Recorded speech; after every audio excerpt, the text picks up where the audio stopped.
મહત્વના સમાચાર કેન્દ્રીય મંત્રી મનસુખ માંડવિયા અત્યારે પ્રેસ સંબોધી રહ્યા છે. आओ સાંભળીએ.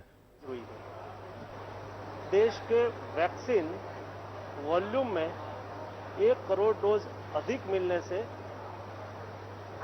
वैक्सीन वॉल्यूम में बढ़ोतरी होगी और देश में दुनिया के सबसे बड़े वैक्सीनेशन अभियान चल रहा है, उसमें कोवैक्सीन का भी एक महत्वपूर्ण हिस्सा है और उससे अधिक और फायदा होगा.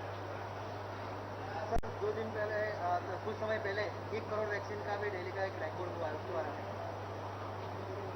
मोदी जी के नेतृत्व में देश बदल भी रहा है, देश आगे भी बढ़ रहा है और दुनिया ने वो देखा. 2 दिन पहले हिंदुस्तान ने एक सिंगल डेज में 1 करोड़ से अधिक डोज एडमिनिस्टर किया, यानी कि टीका लगाया. ये देश के लिए भी बहुत बड़ी उपलब्धि है और अगले दिनों में यही रफ्तार से वैक्सीनेशन अभियान चलाना है और इसके लिए हम मैन्युफैक्चरिंग भी बढ़ा रहे हैं और डोज एडमिनिस्टर करने की क्षमता भी बढ़ा रहे हैं. सर, भारत बायोटेक ने अंकलेश्वर में तो इनका प्लांट शुरू किया है, गुजरात में अहमदाबाद में भी करने जा रहे हैं, उसके बारे में आज भारत बायोटेक ने गुजरात की धरती पर पहला कोवैक्सीन मैन्युफैक्चरिंग प्लांट स्टार्ट किया. अगले दिनों में अहमदाबाद की हस्टर बायोलॉजिकल कंपनीज भी उसकी तैयारी कर रही है, उसके साथ एग्रीमेंट हो चुका है और काम भी चालू हो चुका है. मैं प्रत्यक्ष हस्टर कंपनी की विजिट भी करके आया हूं और अपेक्षा है कि 2 महीने में उसका भी प्रोडक्शन स्टार्ट हो जाएंगे. सर, गुजरात को छोड़ के महाराष्ट्र और केरल में जिस तरह से अभी केस की संख्या बढ़ रही है, थर्ड वेव के लिए आपका क्या मानना है, क्या आएगी? हमने सारी तैयारी करके रखी है.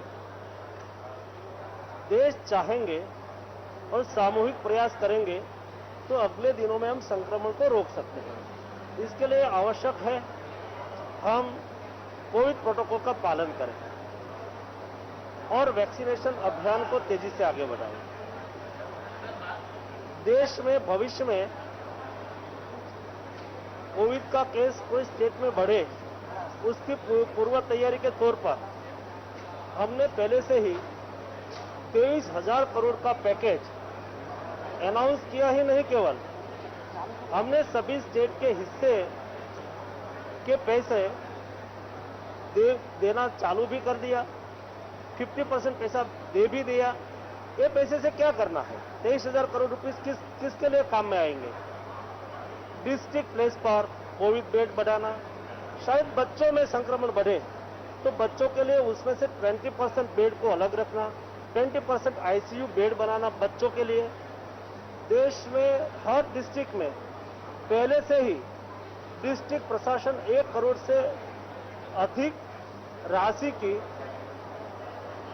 मेडिसिन प्रोक्योर करके वो अलग रख ले, जैसे कि कोई विपरीत स्थिति में उसका उपयोग हो सके और मेडिसिन की क्राइसिस ना हो. डिस्ट्रिक्ट प्लेस पर 10,000 किलो की क्षमता के ऑक्सीजन प्लांट लगा के, ऑक्सीजन टैंक लगा के तैयार रखे. उसके लिए भी हमने पैसा दिया है, जैसे कि ऑक्सीजन की कमी महसूस ना हो और हर तरह टेली कंसल्टेशन की व्यवस्था हो, कम्युनिटी बेड डेवलप करने की व्यवस्था हो. उसके लिए 23,000 करोड़ रुपीस का बजट आवंटित कर दिया है, पैकेज आवंटित कर दिया है. पैसा सभी स्टेट को पहुंच भी गया है. दूर सुदूर के कोई ब्लॉक है, वहां एम्बुलेंस की व्यवस्था के लिए भी अभी से ही, अभी कोविड है नहीं है उसको छोड़ दो, अभी से ही वहां एक एम्बुलेंस ब्लॉक स्तर पर किराए पे लेके रख ले ताकि भविष्य में आवश्यकता हो तो उसका उपयोग हो सके.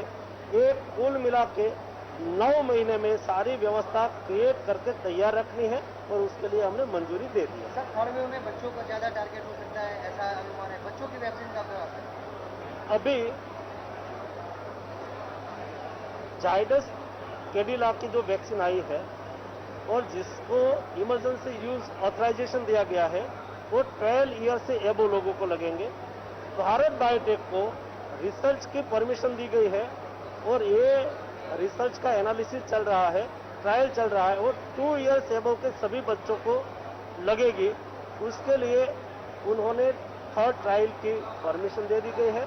हम उम्मीद करते हैं कि जल्द से जल्द बच्चों की भी वैक्सीन इंडिया में ही रिसर्च हो और इंडिया में ही उसका मैन्युफैक्चरिंग हो।